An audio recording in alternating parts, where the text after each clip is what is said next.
gods of Rome, in their frivolity, let the dice fly, and they came to rest in Greece, where the descendants of Romulus found themselves at war with each other.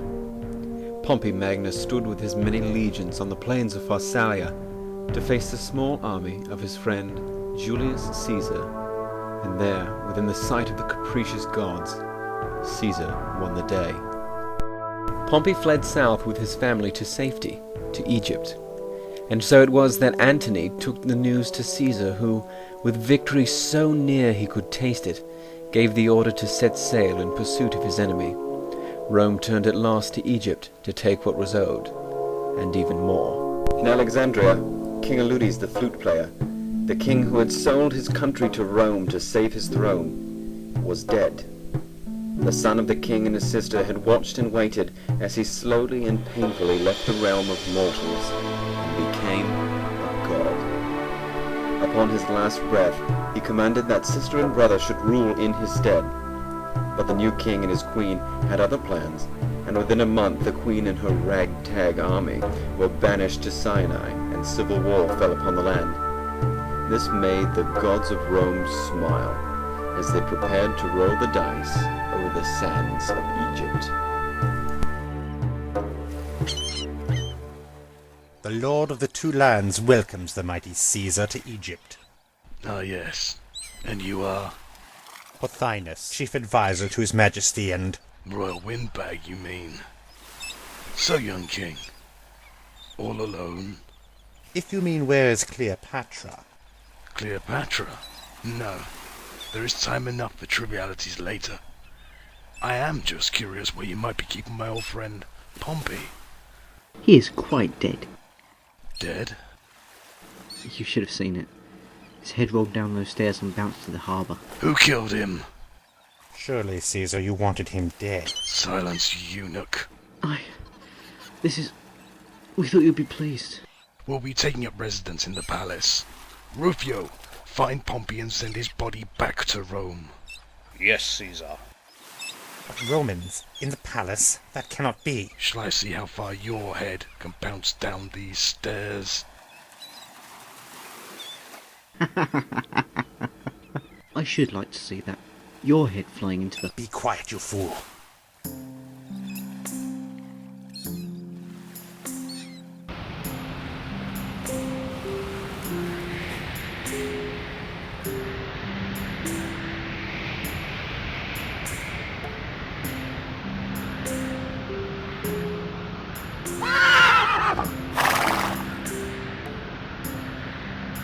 Your Majesty, great news. Caesar and his legions are in Alexandria.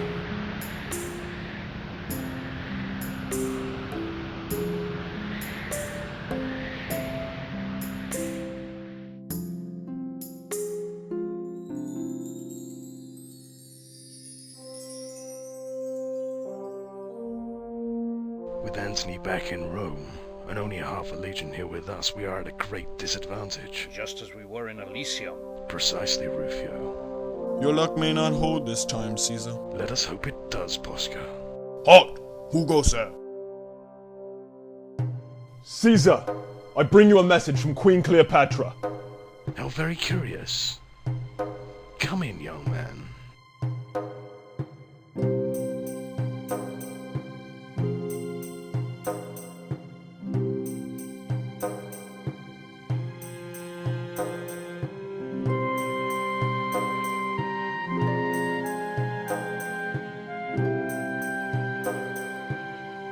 From my queen, I bear message to Caesar.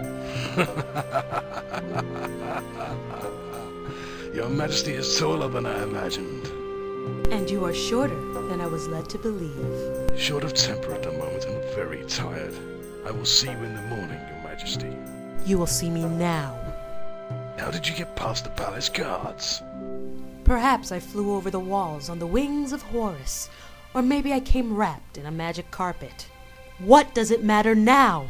I am here and we must talk before it is too late. It is already very late, and I am tired. Now off with you and your carpet merchant. I cannot leave this room or your side, or I will be killed by my brother and his men. Posca, Don't you find these Egyptians very curious? Indeed, my lord. But the Egyptians are of Greek descendants and very rich in manner and culture. Debauched on the Roman eyes, the Ptolemies in particular are said to be. Addle-brained, I know, Posca. It comes from centuries of brothers marrying their sisters. It's one thing we've not yet tried in Rome. All right then, young lady. You can sleep over there on the floor. You'll be safe here. You can sleep on the floor. I will sleep in your bed.